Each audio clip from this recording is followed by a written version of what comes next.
Good morning. Happy holidays. Welcome to the Saturday's 1 hour edition of Detroit in Black and White. Today we have some guests that's coming on, but before we talk about our guests, I'm going to introduce you to the resident co-host of the show, Mr. Allan Lengel, who just finished his breakfast. Good morning. Good morning. Good morning. Just under the deadline. Right, sitting upright this morning. And we also have our dude, our guy from Trenton, former police chief of Trenton, Jim Nardone. Good morning, Jim. Good morning, Vanessa, Allan. Good morning to all our friends out there. Happy holidays. Happy holidays. Happy holidays. And you know what? We're going to give everybody a shout out this morning. We have people who watch who don't even go in the comment section. Bridget Huff, who you guys know, Duela Boy, she says happy holidays.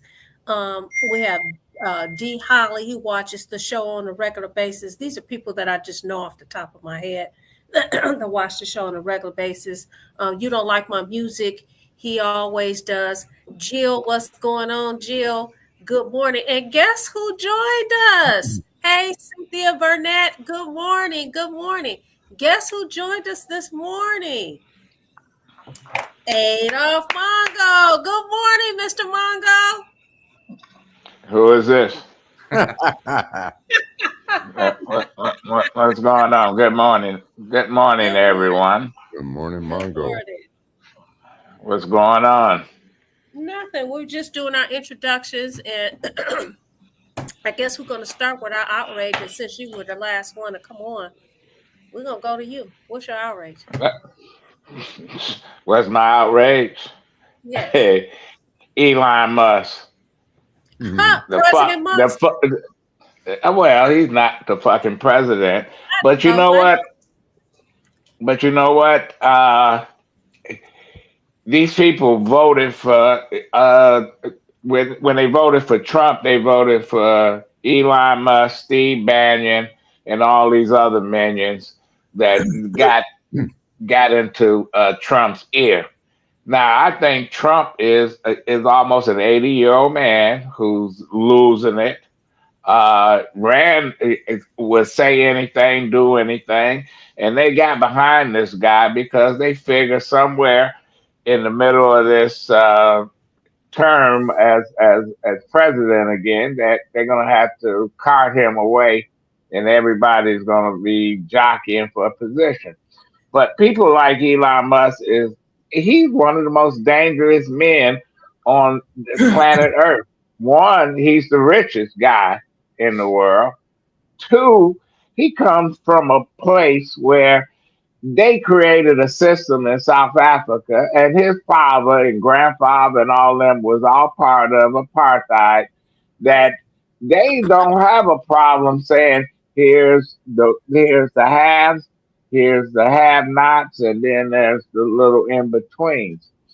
I have never seen in my lifetime, and probably read the history books, you have these billionaires, and I think you can go back to when Teddy Roosevelt was the president, and you had all the robber barons had all the money, Rockefellers, etc. That this is what you're seeing right now, and they're throwing their weight around, and you got corporations, and then I'm talking to people saying they're never going to shop at TJ Maxx. They're not going to shop here because these folks gave this incoming administration millions and millions of dollars, and everybody fell in line. Here, this is where we at right now. So, do you really think people are going to stop shopping at TJ Maxx and Walmart? Well, some people do. I'm gonna tell you what's the daughter name? Trump daughter. Which one? But the one that had Ivanka. The one that had she had a clothing line. Right. And Saks took it out. They took it out from everywhere because people said, "I'm not coming back in there." And people do stop shopping. They stopped drinking beer because they was homophobic. and Budweiser lost a lot of money. Oh yeah, people do. Look at Fairlane Mall. After the guy was choked to death by security guards at Lord and Taylor, that mall has been downhill and dead ever since. So yeah, people do stop. That's my outrage of the week. Okay. Well, I think it's interesting, Adolph, that Speaker of the House, Mike Johnson, I saw an interview with him yesterday, and he said that he had talked to Elon Musk yesterday when they were. Yeah, and we got Rand Paul saying we should make him the Speaker of the House. Right. It's crazy. Yeah. No one is crazy. No, this is a world that we live in right now. Yeah, but I saw a senator who said, "Listen, he was from Kentucky. I guess he said, look, we stood up." Rand Paul. That's Rand Paul. That's just, it's interesting. Terry McCrimmon said he's so glad that someone else is seeing what he's seeing from this person from South Africa. He has more power over our Congress than the Speaker of the House. Interesting. Thanks. And a side note, Elon Musk was an illegal alien. He overstayed his visa. He did the same shit that they're talking about. And I look at what Biden did. Biden deported more people than Trump ever thought to deport, but they never talked about the border. They just surrendered. They surrendered. Grandpa didn't have. Grandpa was unfit to run for re-election. So. Well, I've got something that's one of my outrages of the week. Is the Wall Street Journal this week had a pretty long article about how people in the Biden administration were covering up for him, even as far back at least as 2023, where they were telling people, well, he has his good days and bad days. On the bad days, they didn't try to schedule meetings. They have short meetings, and it was a concerted effort to keep pushing him through. It's outrageous that happened. I mean, but we knew that, Allan, because Trump knew it, because Trump jumped on it, and listen, somebody was leaking the shit, but then they didn't even have to leak it. They saw it. There was a decline. Well, when he got interviewed by the special counsel, when he got interviewed about the documents, remember the report basically said, yeah, he did something, improper, but the guy's basically out of it. And they had coached him for that interview for many, many days and hours to get him ready for that interview. And he still came off as, where the guy wrote and said, this guy's kind of out of it. He says it wouldn't be fair to even charge him. We couldn't get a conviction in court because he seemed so absent-minded or whatever. So I think they did. Everybody, his wife obviously knew about it. Some of the top staff people knew about it. And I think the Democrats. But I blame his wife. I blame his wife that wanted to keep him in power. Nancy Reagan kept Ronald Reagan in power because he had dementia. Listen, Woodrow Wilson had a stroke, and his wife was basically running the country because she wouldn't even let the vice president see him. And the last 15 months of his presidency, she was calling the shots. Franklin Roosevelt, yes. So my question is, well, you have this history of women supporting their husband. How are you going to blame his wife for this? Because if I had somebody that had all that power and they were just so fucked up, I wouldn't even want them to disintegrate in public like that. And you know what? You got your father, your mother. You see your mother don't have it or your father don't have it. Yeah, you kind of cover it up and you try to make excuses and stuff. But would you give them the keys to a 747 and say drive? No, we Because wouldn't. I got no, you wouldn't. No, And you and the wouldn't. and But the we had, American government is like a fucking rocket ship.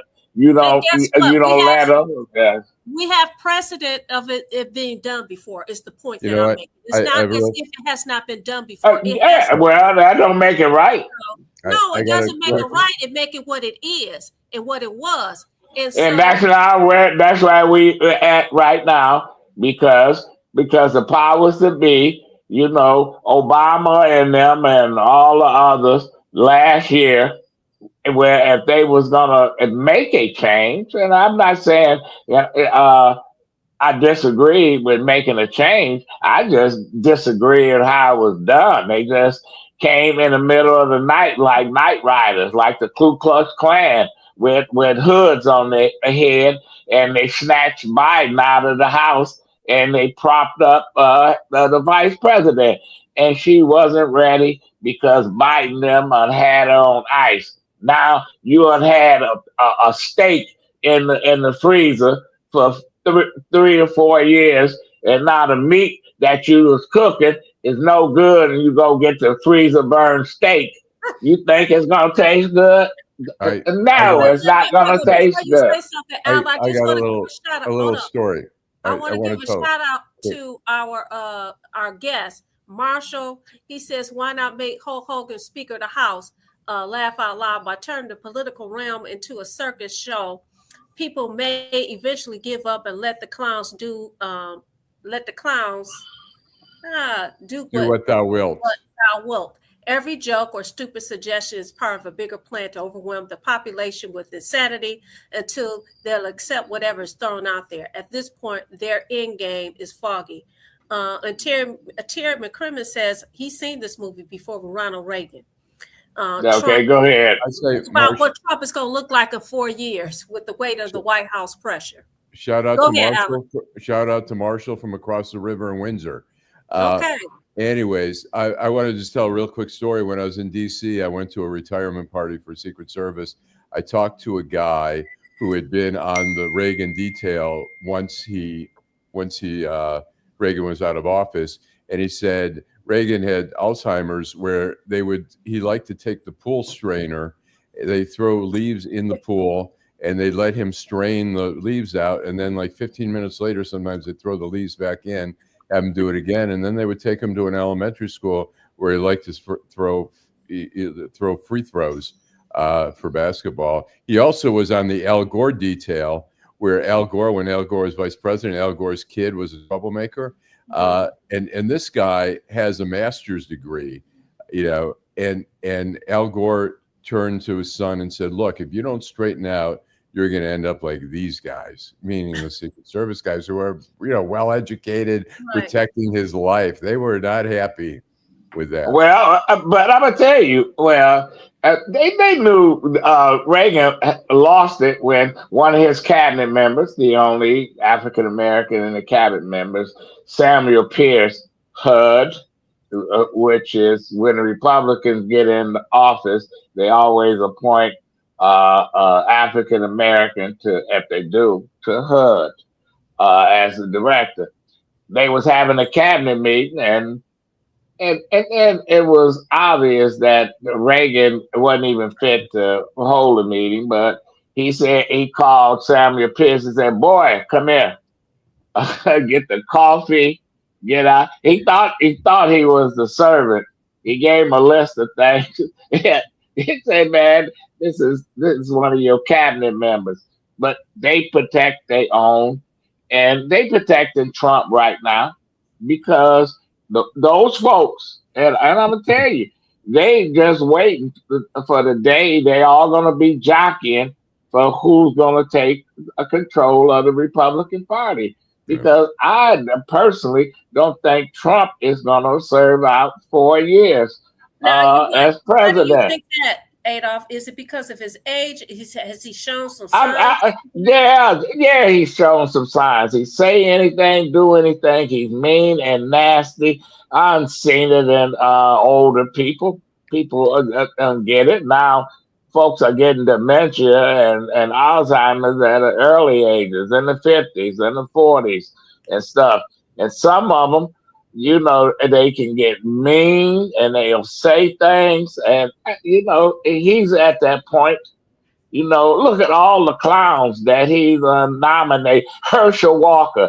Herschel Oh, fucking Walker Right, as an ambassador. right. But I don't have a problem with that because you got a career folks that work in the government. They really run the embassies. The ambassadors are just political payoffs. yeah. Always has been, always will be. What does So that no. pay? You What know does what? that I pay agree for an with ambassador job? yeah, I Did it- agree with Cynthia Burnett. She says it's just going to be like 2016. It's just going to be a revolving door. You know. So, I was going to ask you something. We need to take a break. Yes. Take a break, and we come back. We'll continue the conversation. We're supposed to have We've as got our our guest. first guest. Yeah. Is that George- Bruce? George Bruce Yeah, Simpson? he should be there. George He should be Jackson there. He is. texted me and said he waiting to be let in, but Yeah. I don't We know. got George Jackson, and we got George Jackson in the background, so he's waiting. Okay, we was gonna bring George in at 10:30, but we'll bring George in as we come back from the commercial break. Okay. In the heart of Detroit, Bruce Simpson. Our city ombudsman and his team are dedicated to making your voice heard. The City of Detroit Ombudsman is a liaison between the City of Detroit and all persons who have a complaint or inquiry into the operation of a city department or the conduct of a city employee. The Ombudsman works as an independent oversight to provide individuals with an opportunity of giving a confidential avenue to address complaints. You can reach the Ombudsman's office at 313-224-6000 or email us at ombudsmandetroitmi.gov. You can also visit us at the Coleman A. Young Municipal Center. For more information, go to www.detroitmi.gov and type in Ombudsman. We are here to help. In Detroit, we are all one team. When you win, we all win. Hi, I'm Eric Sabri, your Wayne County Treasurer. If you're living in a home of a deceased family member and you're facing property tax foreclosure, the probate process can be helpful to you. If you file a probate petition and notify our office, the foreclosure proceedings will be halted during the probate process. Contact us at 313-224-5990 or email us at taxinfo@waynecounty.com. We're here to help.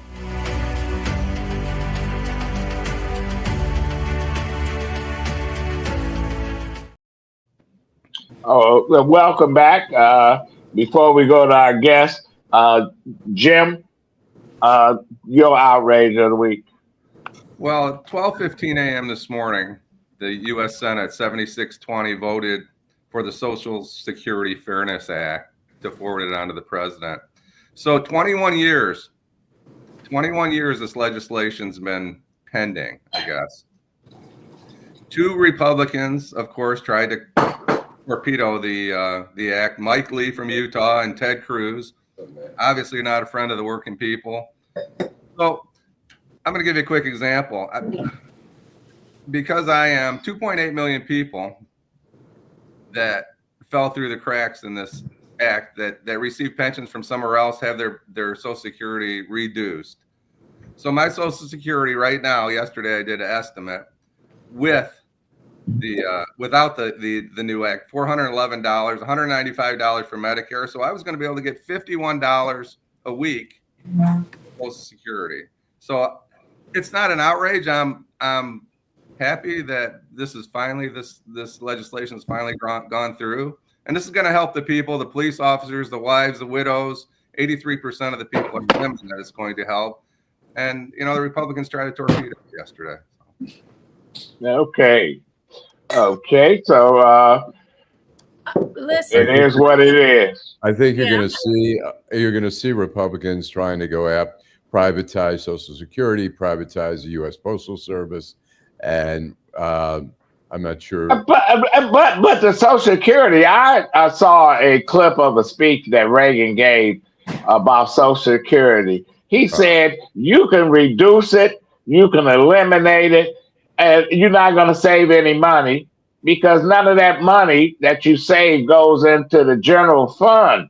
when you cut Social Security. It goes in its own separate thing. All these people, Social Security is one of those issues that folks used to talk about. Oh, Susie Mae Jackson from Detroit, she got food stamps for 25 children. We need to cut the benefits. We saw her at the supermarket. She had some steaks in her buggy, or she bought some pop or some chips with the food stamps. And they always used to talk about the welfare queens and stuff, but yet they never talked about all these corporations and farmers and whatever was getting all these tax breaks and getting money for not growing a certain crop. Yeah, listen, this is one of those issues. Listen, I'm going to interject just for a minute, pivot for a minute. One of our guests is having a hard time trying to get on. He thought he was in. He said he put something in the chat. I don't see anything. That would be you talking about George? Bruce Simpson. Oh. So can you resend him the link so that he can get in? I just texted him and told him that I'll have you resend it. Yeah, send a link to me, and I'll send a link to Bruce. Let's go to George and let's see what our former head of the Detroit Economic Growth is doing these days. He also sits on the board of the Detroit Riverfront Conservancy. I'm trying to George. get a picture to show here. It was work. Let me see. Yeah, we saw you for a few minutes. Yeah. We're having some technical issues. Yeah, just trying to get on board here. Move from stage, edit name, stop. Now I got the, hold on, let me try this. Oh, here we go. Okay. I'm not the most technologically astute person at the age of 72. I really do rely on my grandson. Okay. Well, let me ask you, George. Yeah. Can you loan me $2 million? Well, I'm gonna have to get it out of that fund you were talking about earlier.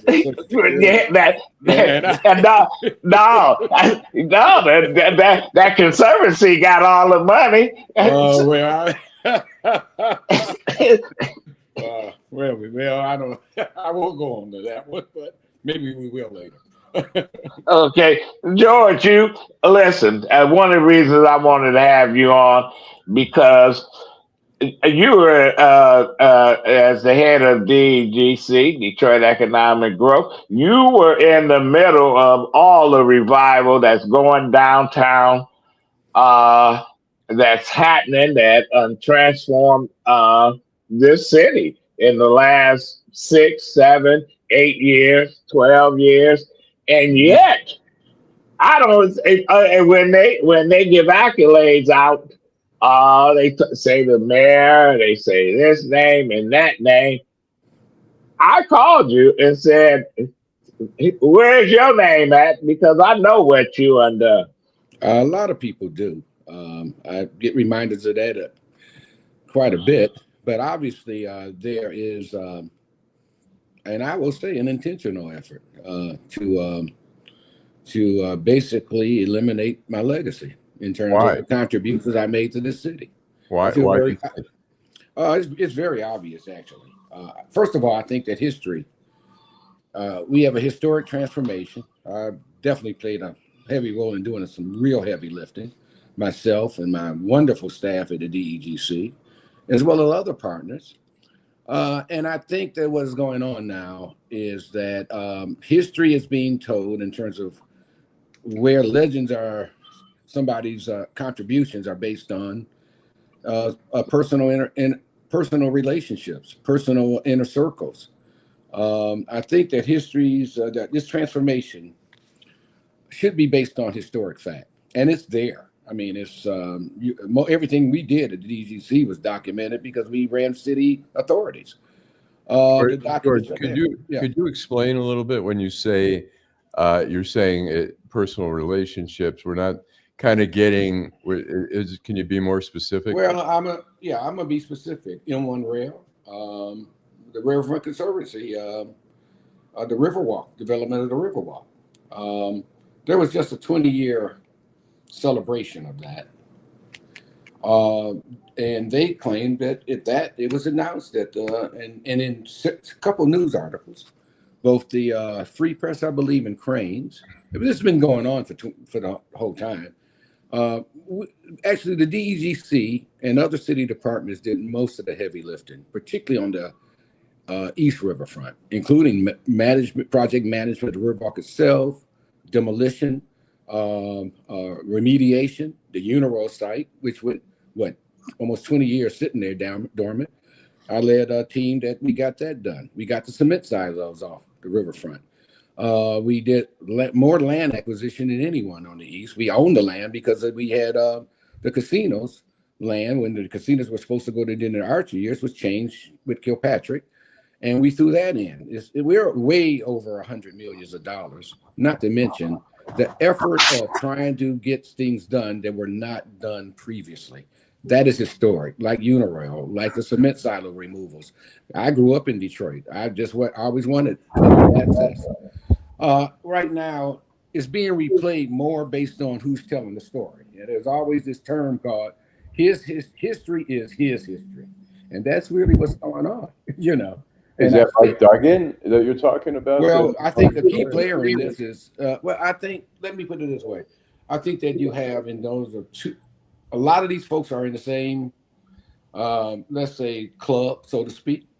A lot of these people basically have an inner circle.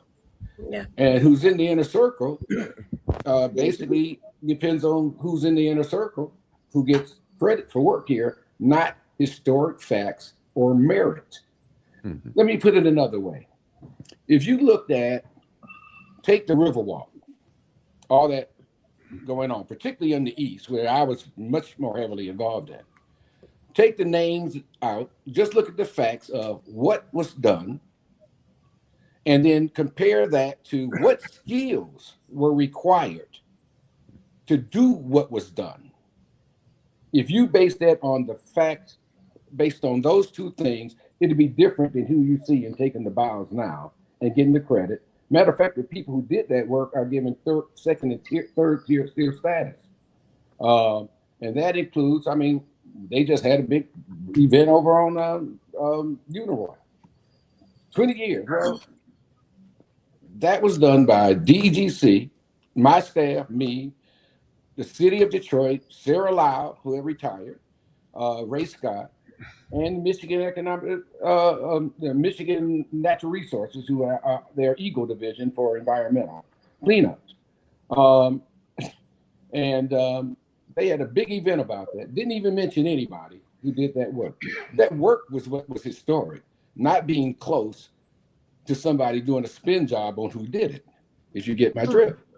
So well, we know. I always complain about how when they said from bridge to bridge, they building a river walk and stuff. When I worked up under Coleman Young, they had his playbook. I'm telling you, a lot of people played an important role in revitalizing what we know now as the new Detroit. And yet when they tell the story, and I called George up and said, "Where your name at, George? I know you did this, you worked on that." Listen, they was going to tear down that Allan Hotel, the Metropolitan building. Yeah. They're going to make it a park. Dan Gilbert wanted it a park. Who had the vision to save it? George, wasn't that you? We decided to keep that building and turn it over to a developer who could do an historic development to the current day specifications. And so from that standpoint, we get involved in a lot. And the bottom line is, all I'm saying is it should be based on historic fact and merit, how the story is told. That is not being done in Detroit. George, I think you said it in a nice way. You said historic fact. I believe you should say it should be told facts and not fiction, because that's exactly what we're hearing here. But it's fiction, as I said. a fictional spin job as to who we want to get credit, and it has nothing to do with the merit at all. George, In some cases, not all. Who appointed you to the job? I was appointed back with Kilpatrick. I also I think it was a combination of several people. Paul Hilligans, who knew me from his days in the legislature, as well as Detroit Renaissance. People who knew me when I was at DT Energy, then called Detroit Edison, being a 72-year-old, started with Detroit Edison. And then also even Governor Engler kind of said, look, we like what he's doing, and his staff started throwing my names around in Detroit. And I was in corporate America, retired from there. After 5 years, I was there. The first 6 years there, I was with DTE Energy on a leave of absence, so to speak. But then I retired from DTE, and because I thought I'd found a home. I said I would stay at the Detroit Growth Corporation. Said I'd probably stay there 4 years and then retire. I was there about 13 years. I'm a failure at retirement. I have to admit that now. I can help you with that. Well, we're going to take a break, and we're going to come back and continue the conversation with George Jackson. Answer. Yeah. And the first question go to Jim when we get back here. Okay. Go ahead. Adolph, when we come back from break, we're going to have Bruce come in because he's been backstage waiting. So okay, that's fine. Okay, Bruce Simpson. In the heart of Detroit, Bruce Simpson. Our city ombudsman and his team are dedicated to making your voice heard. The City of Detroit Ombudsman is a liaison between the City of Detroit and all persons who have a complaint or inquiry into the operation of a city department or the conduct of a city employee.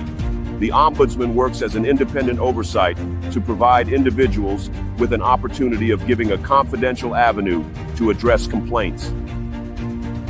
You can reach the Ombudsman's office at 313-224-6000 or email us at ombudsmandetroitmi.gov. You can also visit us at the Coleman A. Young Municipal Center. For more information, go to www.detroitmi.gov and type in Ombudsman. We are here to help.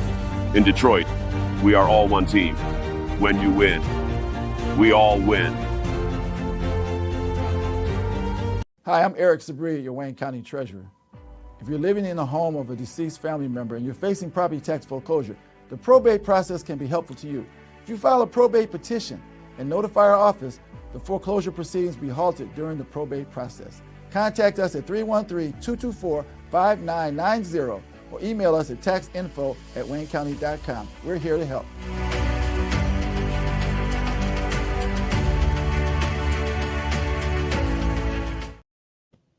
Well, welcome back to Detroit in Black and White. We got our great ombudsman, Bruce Simpson. Bruce, this is a good thing is coming to an end.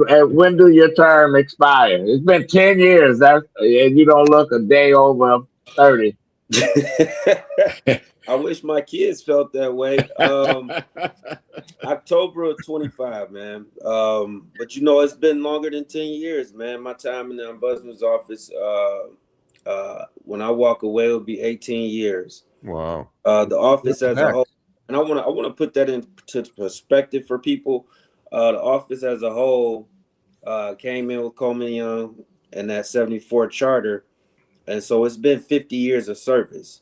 I personally will represent 18 of those 50 years. So I put a lot of sweat equity into that office, building it up, trying to make it a household name and a resource for our citizens that they know about. For a long period of time, it's been a hidden gem, I believe, and those that knew, those were of the initiated knew they could come and receive relief and help there, but we've done a lot of work to try to provide that exposure for the office. So you should have seen 18 years. You have seen the transformation of Detroit because your department is out there in the neighborhoods and all over the place. Yeah. Listen. I've worked through several mayors. I see my good friend George there. I was listening to some of the history of your work I appreciate your work, brother. Let me say that. Thank you. All that Thank you've you. done, because I know I watched a lot of it up close and personal. But I've worked through Kilpatrick, Bing, brief stint with Ken Cockrell, right, where he was interim after Kilpatrick left. We share a lot of history, something in common there. Multiple layers. Emergency management, bankruptcy, Duggan, and now we have an election up on us. Who was the best mayor, you think, of the ones you worked under? I worked in the oversight capacity, so that's not a good question for me. I found Good answer. Good answer. I found hey, listen. Right. I found issues with all of them equally. So Bruce, what's next? What's next for you? Yeah, you know, I'm keeping my eyes and ears open. There's a lot of turnover in government. We'll see if it's something government related. Like I said, I've been doing this for 18 years, so if something different comes about in a different sector, whether it be nonprofit, private, we'll see. But whatever it is, and I said this consistently whenever asked this question, it has to be something that allows me to help people. Right. Like, you know, we all, I think, early in our lives struggle to find out what our calling is, what do you excel at. For me, the feeling I get when I'm able to help someone and help them realize change in their lives, a meaningful change, I don't necessarily care what the mechanism is, just as long as I'm able to do that. So if the mechanism is government, so be it. If it's something else, so be it. As long as I can affect change for our people. You know what? Let me say this. What I think is very interesting is when I look at the panel today, that's a common thread that we all have. We are all serving in different capacity. It's service in a different capacity. It's very important service. So like you said, Bruce, we figured out, you know, when we're younger what it is. But I think that every person on this panel has done something to benefit our community. And I think that is awesome. That is true. No, absolutely. Hey, Bruce, what do you see as your legacy as you're winding down? What do you see as where someone's going to say Bruce Simpson is responsible for changing this or that? What do you see? Consistency. I think I was consistent from beginning to end, and obviously we haven't hit the end yet. I intend to go extremely hard, but I want to make it tough on my successor, whomever that may be. I think we set the bar real high. I think when people walk by that office, whether my picture is out there or not, they're gonna think of the work that we've put in, the legislation we've had passed for our veterans, legislation for property tax change, closing loopholes, being able to work with other governmental entities to bring about change. Like I said, the legislature, even when we do our community service, we partner with the state. And so bringing in more people under that ombudsman tent, showing, putting my imprint on that office in terms of not limiting us in what we can do. Like I said, in years past, that office, you didn't necessarily know, you know, all the players and where they stood and what they were about. I've tried to be very clear, and so I think Ombudsman and Bruce Simpson will be synonymous for a while. Now, obviously, there will be somebody else that comes and they'll do 10 years or whatever, but I think we've been consistent. Well, let me. I'm going to say this. I think it would be synonymous with calling people out because you were an oversight person. You had no problem saying, look, this is what's going on and this should not be going on. I can't say that before you, that we had an ombudsman that we saw and knew immediately that's the ombudsman and that they are doing their job. I'm not saying that they didn't. I think we had one, and I think Bruce continued that legacy from the one we had that was the call them out person That was Marie Farrell Donaldson who really brought the ombudsman office out front Yes, because until then, that's true. nobody knew what the ombudsman. What's the ombudsman? So You can so ask. so Yeah. great point, Adolph. And I want to say this about all the previous ombudsmen. I have a connection to them and their families. I talked to Mr. Donaldson, as you know, Adolph. I talked to him maybe about a month ago. He had an issue and we knocked it out for him. But yes, Marie Farrell Donaldson, she was a trailblazer, a phenomenal woman, and she was the auditor general as well as the ombudsman. She was the first Black female CPA in the state of Michigan. So yeah, she put the ombudsman on the map, so to speak, and she definitely had no problem calling out people from the administration where she saw there was error. And for myself, if I could, I remember. Yeah, go ahead. I was just gonna say, if I could give one example, somebody may say, "Well, Bruce, when did you call somebody out?" Listen, we have spent probably over $1 billion in demolition. Okay, the first demolition program, you're talking millions and millions of dollars, $275 million from the feds, and you got proposal in. When you add all that money up, it's probably close to $1 billion.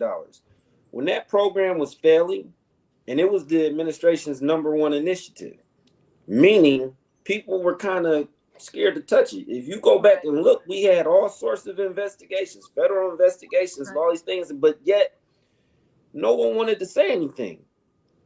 We called for a termination of the program.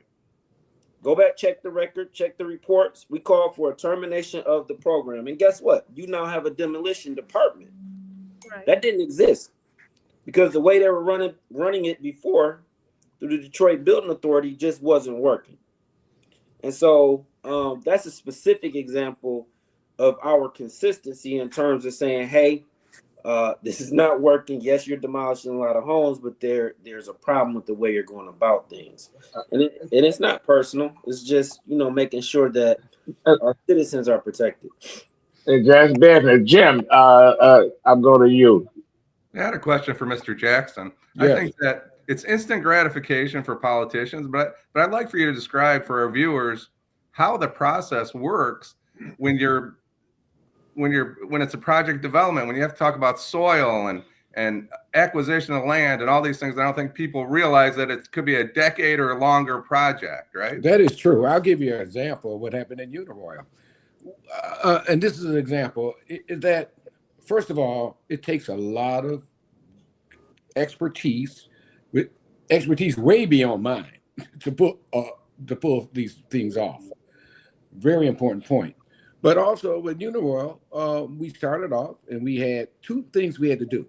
One, we wanted to get the site remediated, but we didn't want to just remediate it to a minimum standard. We wanted to do it all the way to a residential standard, which was very costly to the PRPs, which are basically the principal parties who caused the pollution, which was a history lesson in itself, because it went back to DuPont. People like that, Michigan, you name it. My former employer, DTE, who bought Michigan, inherited the responsibility.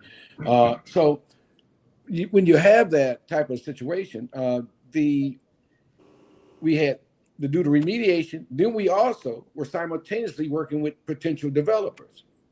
The remediation itself, I think we started with, someone gave us an offer from $4 to $6 million for the cleanup. We rejected that. I said, this thing probably ended up costing about $40 million to clean up. Wow. I'm just guessing. I think it's in that tens of millions of dollar range, with the help of, and we had the state involved in this too. But I'm sitting there with this guy. I rejected the first one, which was from my former employer, actually. And so we ended up, but on the same time, we went out and we traveled to 4 or 5 companies who could develop a site with challenges like this. We ended up with a guy, and everybody centered on the name of a football player instead of the real reason we made that selection. Jerome Bettis was part of the deal, but the reason why that group got the deal was there was a guy by the name of Jim Betters and he went in, and he was from Pittsburgh, where Jerome was playing, used to play. In fact, he was still playing, I think, when it started. We ended up with Jim Betters because he cleaned up, did major development behind when they got rid of their steel mills on their riverfront. So it was his technical skills and ability. He made an offer that he would clean it up for $21 to $25 million.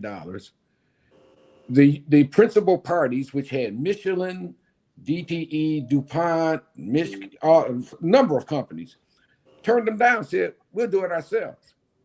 And he said, you can bid. He said, I'll do it for he had a proven history of doing that. Anyway, they decided they wanted to just do it themselves and just outbid it to somebody else. They ended up paying about $20 million more, but it also took much longer time. If we had gone with Chuck Betters, excuse me, we would have had this thing done. In the meantime, with that time, your developers, because it took so long to get done, even though we did get it up to residential standard, not just industrial standard, or just topping it off and building above ground, and plus we had geotechnical problems. What happens is time is money to a developer. Jim Betters said, I got somewhere else to go. I can make money. I can't wait on this. That's why. Yeah. That's why it took so long. But it ended up getting done. We didn't get, but see, now it's ready for development. And we know where you can build and where you cannot. But that took, even after we had an agreement, it took 10 years, almost 10 years, you know. Yeah. So hold that thought. We'll come back, Allan. We'll go to you. We're gonna continue with George Jackson, Bruce Simpson, and all our viewers. Jim Nardone, Vanessa Moss, and Allan Lengel. I'm Adolph Mongo. Be right back. Detroit in black and white. Hi, I'm Eric Sabri, your Wayne County Treasurer. If you're living in the home of a deceased family member and you're facing property tax foreclosure, the probate process can be helpful to you. If you file a probate petition and notify our office, the foreclosure proceedings will be halted during the probate process. Contact us at 313-224-5990 or email us at taxinfo@waynecounty.com. We're here to help.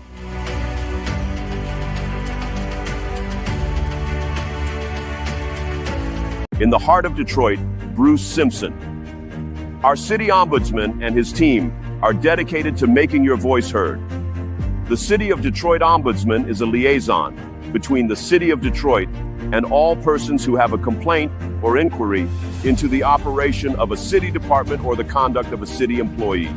The Ombudsman works as an independent oversight to provide individuals with an opportunity of giving a confidential avenue to address complaints. You can reach the Ombudsman's office at 313-224-6000 or email us at ombudsmandetroitmi.gov. You can also visit us at the Coleman A. Young Municipal Center. For more information, go to www.detroitmi.gov and type in Ombudsman. We are here to help. In Detroit, we are all one team. When you win, we all win.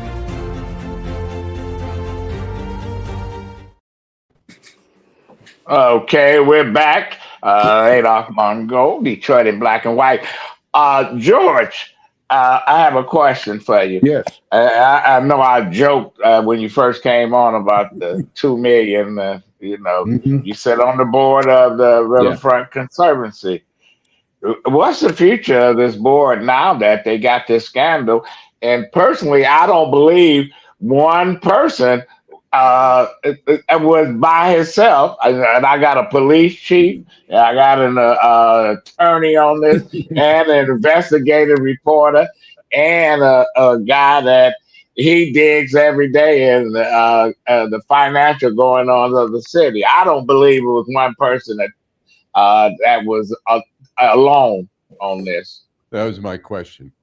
So for what I know, and it's really much.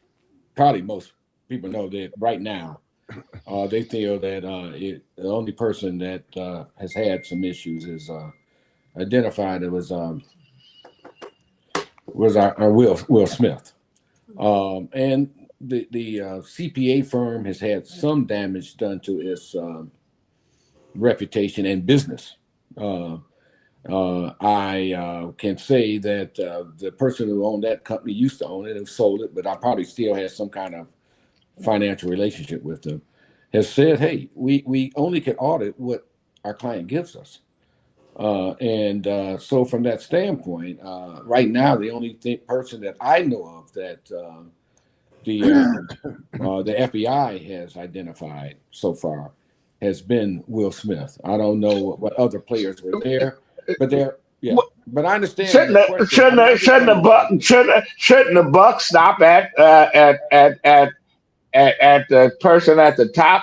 I know when I was in the military and you were in the military, George, that if something happened and you was in charge, whether you had any connections to what happened, you had to get punished because they held you responsible. Shouldn't the head of the chair of the board, and I'll call him out, Matt Cullen, shouldn't he step down from that? And I know him, and I'm just throwing that out there. And I know he all probably. I would say as a board member, and I would say this personally, everybody in the chain has to be reviewed. Everybody. Absolutely. I went through the Kilpatrick saga.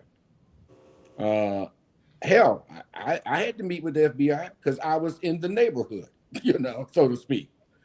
That's part of the process. So I believe, and I tell you, having dealt with this personally in another situation, FBI looks at everybody. They do. George, I remember them coming to see me. And I remember telling them, I said, you don't need a forensic accountant to check me out because my money comes from DT Energy Retirement and DGC, and all my money is going to Michigan State University and Arizona State University. And they came back and said, you're right. So all I'm saying is, I have seen how, one thing's about the feds. This is why old time gangsters used to say, don't cross state lines, because the feds have unlimited time and unlimited money, and they still probably do. Hey, George. So, yeah.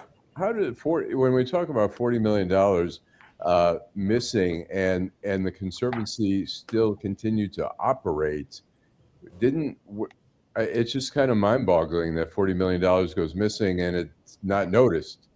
What was your thought when you first heard $40 million is missing? Shock, for one. Shock at who the person was, because I did definitely know him, and I had a good relationship. He was very helpful to me, but that doesn't mean that he didn't do it, which we now know he did. Right. But I was, the same thoughts entered my mind that everybody I've talked to has entered and has said. Not only do you have a thief, you got to wonder, how does that happen? Yep. And that is the question. And I really believe that, I think from what I've seen at FBI, they'll get to that.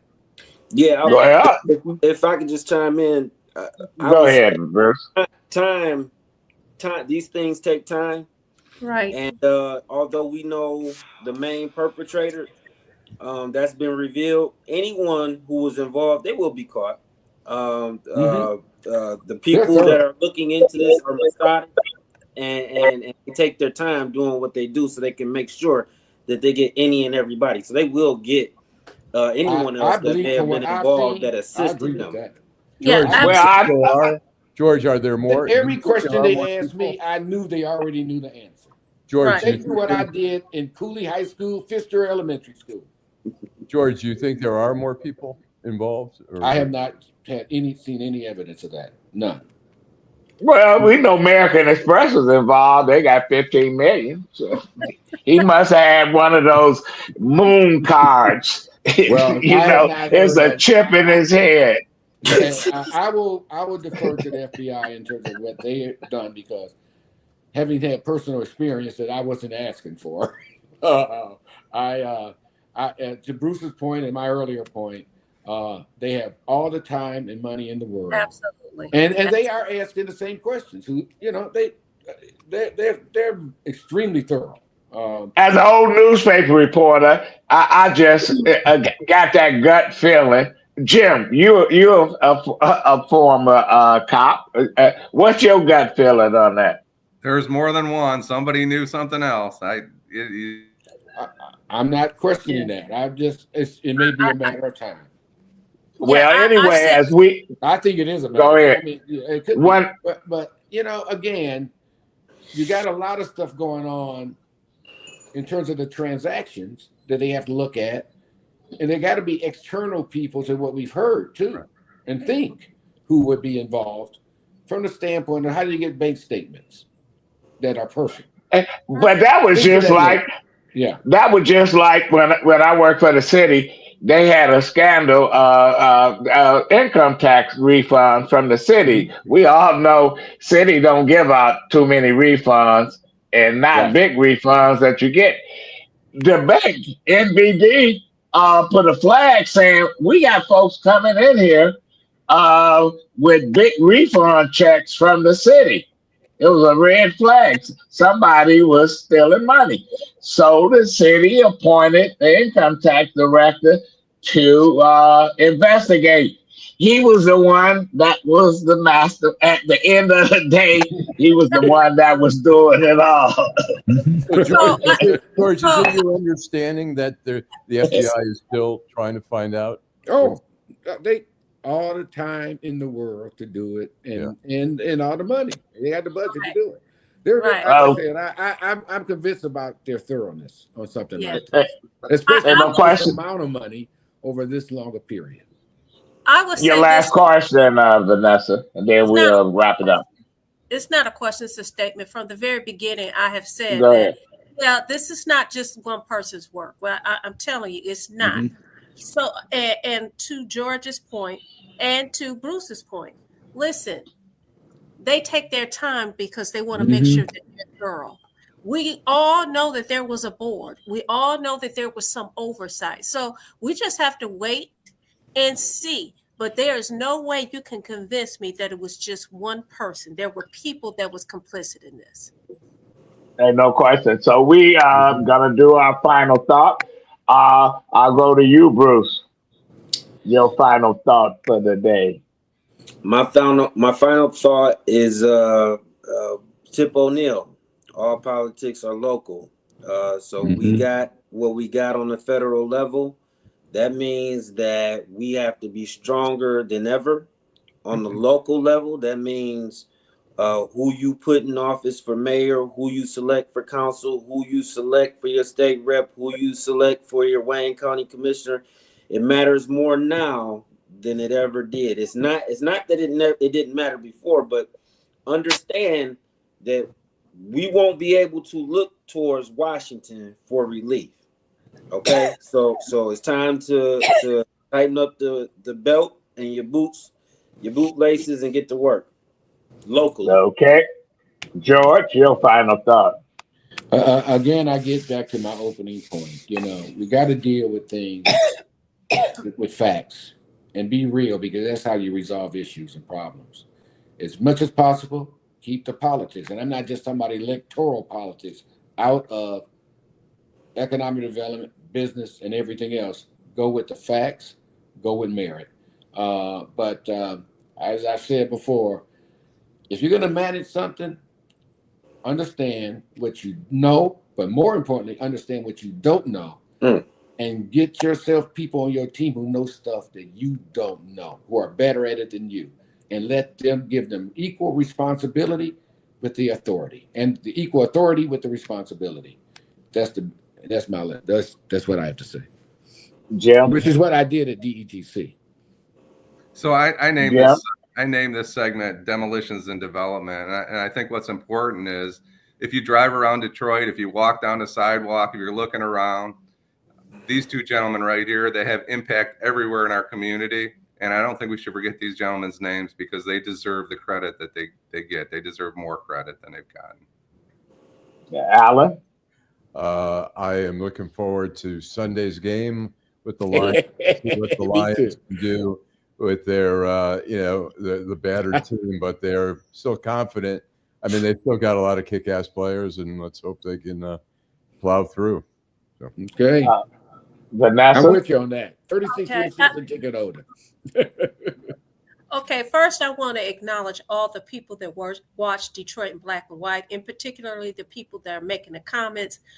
Kenneth, as well as Janet, that wishes everyone happy holidays. So from Detroit in Black and White, we're going to wish everyone a happy holidays. I also want people to pay attention. We're going to have some really hot shows. I pay attention to social media. We have some people that are out there doing the work, finding out what's going on in the community, the good, bad, and ugly. Right now, there's a big stories percolating about these pedophiles in the community, and particularly in high school football, high school basketball, baseball, AAU sports. So that'll be coming up pretty soon. Happy holidays. Have a wonderful Wednesday. And I think we'll see you next Friday. Okay. Fuck the Lions. I don't care. And bye, humbug, What and is all wrong that with other him? shit. We don't like it. What is wrong with him? My God. Who cares about the Lions? Pistons, it don't matter. Yeah, I ain't everybody. Hey, thank you, Bruce. Go Lions. It says go Lions. Thank you. The Cowardly Lions. Thank you, Bruce. Thank you, George, Vanessa, Jim, and Allan. And thank all our viewers. Teresa, really, thank you. And we're going to have you back on, George. Talk about the I-375 I think project. Same with you, Bruce. And the Rensen. You should have thorough public input in terms of planning projects, and it should be done by a city authority, not people who may have a special interest. We'll get on that. I look forward to that. No question. We'll be back next Wednesday and Friday, 8:30 to 9 o'clock, and then Saturday morning at 10. You having a show on Christmas? No, we're not. Listen, I'll be here. I can't. Ain't no Santa Claus. Fuck Christmas. Yeah. I'll see you. But no, we're not. All right. Bye. Bye.